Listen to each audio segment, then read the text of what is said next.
नमस्कार। माध्यमिक ज्यामिति दशम श्रेणी रे उपपाद्य एक आम बुझा। उपपाद्य एक जहाँ थेलिसिक उपपाद्य कहुए। तो प्रश्न अच्छी एक त्रिभुजर गोटे बाहु सह समांतर एक सरल रेखा जदि त्रिभुजर अन्य दुई बाहु को दुईटी भिन्न बिंदु रे छेद करे तेबे उक्त सरल रेखा द्वारा अन्य दुई बाहु समानुपात विभाजित होती। तो उपपाद्य एक बुझा हेले आमको किसी सिक्वेन्स बुझा पड़ो। देख जे ये गोटे त्रिभुज अच्छी तो ये त्रिभुज कौटा उच्चता हे ना जदि मुझे को भूमि हिसाब से निए ताले एटा तार शीर्ष बिंदु। तो शीर्ष बिंदु भूमि प्रति जोटा सबुठारु सान होतुबो सेटा होची मोर उच्चता हे। तो ठीक से भाई जदि मुझे गोटे स्थूलकोणी त्रिभुज निए ताले तार उच्चता अंकन करने को हेले भूमि को मत कौन करा पड़ो ना तो यही डायरेक्शन रे मते बढ़ेबा पड़ो। एबे या ठारू शॉर्टेस्ट डिस्टेंस जोटा हे सेटा होची मोर उच्चता हे। ताले एबे देखो पिला माने एठी मु दुईटा त्रिभुज नेछि। गोटे होची त्रिभुज ए बी सी आ गोटे त्रिभुज ए सी डी। उभय त्रिभुजर भूमि बी सी आ सी डी एका सरल रेखा उपर अवस्थित। शीर्ष बिंदु ए एक आउ अभिन्न। ताले एमानकर एई जो एका भूमि उपरकू जोटा सबुठारु सान होतुबो बा शॉर्टेस्ट डिस्टेंस होतुबो सेटा उभय त्रिभुज पई उच्चता हेबो। ताहले एबे तुमे पिला माने को त्रिभुज ए बी सी रो क्षेत्रफल बाय त्रिभुज ए सी डी रो क्षेत्रफल इज इक्वल टू यार हाफ इंटू भूमि बी सी इंटू उच्चता ए ई। तो त्रिभुज ए सी डी पई भी सेही भली half into C D into A E. उभय त्रिभुज रे हाफ हाफ कैंसल ए कैंसल तने B C by C D. एथुर हम कौन जानिले दुईटा त्रिभुज भूमि बी सी आ सी डी जदि एका सरल रेखा पर अवस्थित होतुबो उभय त्रिभुजर शीर्ष बिंदु जदि गोटे हेतिबो तेबे उभय त्रिभुजर क्षेत्रफल अनुपात सेमानको भूमिर अनुपात सहित समान हेबो। से भली आमको आउ गोटे तथ्य बुझा पड़ो। आउ गोटे सिक्वेन्स कौन ना मनकर ए दुईटा लाइन समांतर।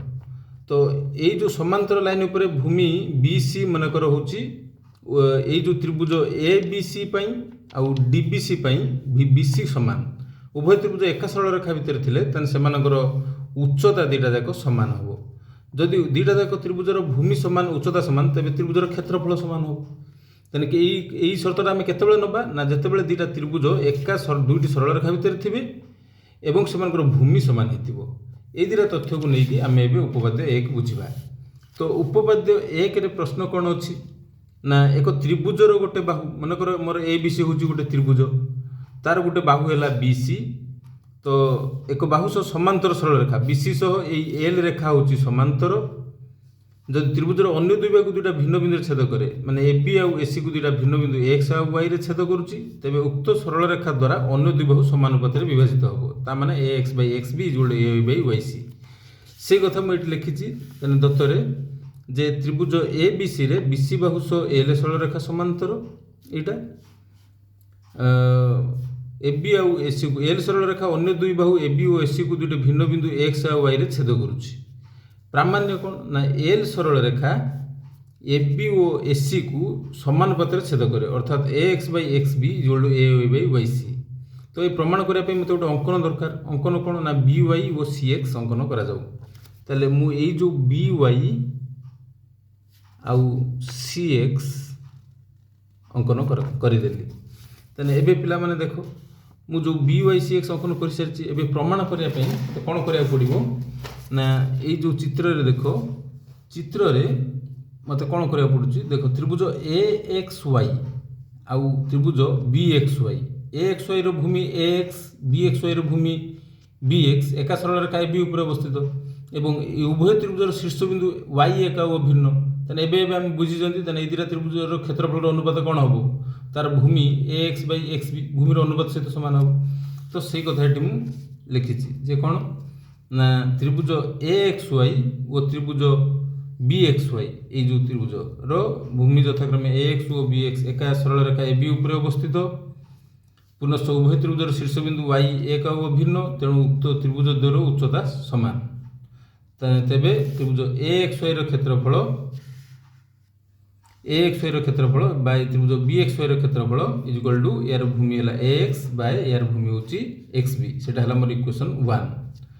पुनश्च एबे देखो जे त्रिभुज ए एक्स वाई आ त्रिभुज सी एक्स वाई ए एक्स वाई भूमि है ए वाई सी एक्स वाई भूमि हूँ वाई सी एका सरल रेखा ए सी उपर अवस्थित एवं उभय त्रिभुजर शीर्षबिंदु एक्स एक आउ अभिन्न तेणु उभय त्रिभुजर क्षेत्रफल अनुपात से भूमि अनुपात सहित सामान हो से कथा लिखी पुनश्च ताले त्रिभुज ए एक्स वाई और त्रिभुज सी एक्स वाई भूमि यथाक्रमे यार ए वाई और यार वाई सी एका उभय एक सरल रेखा ए सी उपर अवस्थित एवं पुनश्च उभय त्रिभुजर शीर्षबिंदु एक्स एक अभिन्न तेणु उक्त त्रिभुजर उच्चता सामान हे ताले त्रिभुज ए एक्स वाई क्षेत्रफल बाई त्रिभुज सी एक्स वाई क्षेत्रफल equal to A Y by Y C ताने एबे देखो किंतु त्रिभुज ए जो बी एक्स वाई ये जो त्रिभुज बी एक्स वाई आउ त्रिभुज सी एक्स वाई एका भूमि एक्स वाई उपर अवस्थित एवं एल रेखा और बीसी समांतर बोली आमको दत्त अच्छी